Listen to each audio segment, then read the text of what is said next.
அனைவருக்கும் வணக்கம். நான் கொஞ்சம் சீக்கிரமாக சொல்லிட்டு போகலான்னு தான் டைரக்டர்கிட்ட வந்தேன். சரி கூப்பிட்டுருவாங்கன்னு பார்த்தேன், கடைசி வரைக்கும் கூப்பிடல. சரி அப்படியே ஃபோன் வந்த மாதிரி நடிச்சிக்கின்னு வெளில போயிடலாமான்னு பார்த்தேன். கரெக்டாக அந்த நேரம் தான் கூப்பிட்டாங்க. நம்ம ஜிம் கேரி வந்து சொன்னார் சினிமா வாழ்க்கை லைஃப் பற்றி. சினிமாங்கிறது வந்து இந்த மைக் மாதிரி தான். ஹைட்டாக பேசிட்டு போகிறவங்களுக்கு அப்படி ஹைட்டாக இருக்கும், அதுக்கப்புறம் குள்ளமாக வரவங்களுக்கு அப்படி கொஞ்சம் குள்ளமாக இறக்கி அவங்கள அட்ஜஸ்ட் பண்ணிப்பாங்க. அதுதான் சினிமா. அப்படி இல்லாதவங்க ஹைட்டாக இருந்ததுன்னு வச்சிங்களேன், பக்கத்தில் இருக்கிறவங்க வந்து என்ன பண்ணுவாங்க, அப்படி இறக்கி விடுவாங்க மைக்கை. அதுதான் டைரக்டர். இந்த படத்துக்கு வந்து அவருக்கு வந்து ஒரு உதாரணமாக வந்து ஏதாவது பேசணுங்கிறதுக்காக ஒரு விஷயத்தை பேசி அட்ஜஸ்ட் பண்ணி அப்படி கிளம்புற விஷயந்தான், வேறு ஒன்றும் இல்லை. இந்த டைரக்டர் ராமச்சந்திர சாரை பற்றி சொன்னோம்னா, ஒரு 2 வருஷத்துக்கு முன்னாடி யூஎஸ்ஏல வந்து நிதிஷன் என்னுடைய ஃப்ரெண்டு ஃபோன் பண்ணி இந்த மாதிரி டைரக்டர் ராமச்சந்திரன் வந்து ஒரு படம் பண்ணுறாருன்னா கொஞ்சம் ஹெல்ப் பண்ணுங்க அவருக்கு, ஸ்கிரிப்ட் சைடில் இதெல்லாம்னு. எனக்கு கொஞ்சம் அப்போது ஒர்க்கு இல்லை, கம்மியாக தான் இருந்தது. அதனால் சரி ஓகேன்ட்டு 2-3 தடவை ஃபோன் பண்ணேன். ஃபஸ்ட்டு நல்லா பேசினார், அதுக்கப்புறம் ரெஸ்பான்சிபிள் இல்லை. சரி நம்மளை பற்றி தெரிஞ்சிச்சு போல இருக்குது அப்படின்னு சொல்லிட்டு விட்டார். அப்படின்னு நானும் கம்முன்னு விட்டேன்.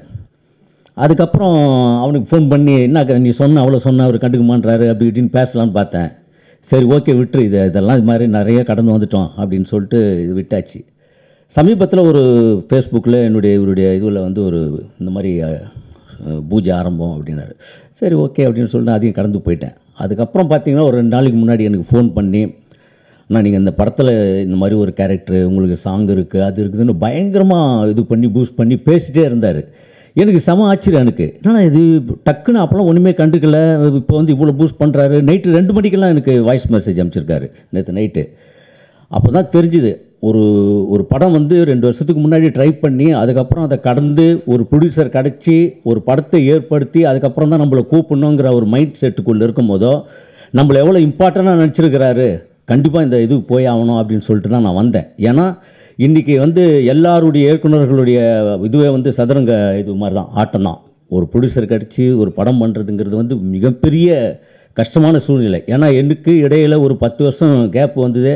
நான் ஒரு படம் டைரக்ஷன் பண்ணோங்கிற ஒரு கேப்பில் தான் தயாரிப்பாளரே எனக்கு கிடைக்காம ரொம்ப நம்ம பிளான் பண்ணதால் சக்ஸஸ் ஆன பிளானிங் தான். அதுக்கப்புறம் நான் சுத்தமாக ஃபீல்டில் ஆல் அவுட்டு, அதை எங்கடா போயிட்டாரு அப்படின்னு எனக்கு இதுவெல்லாம் இடையில் கொரோனா டைம்லலாம் என் பேரில் ஒருத்தர் இறந்துட்டார்.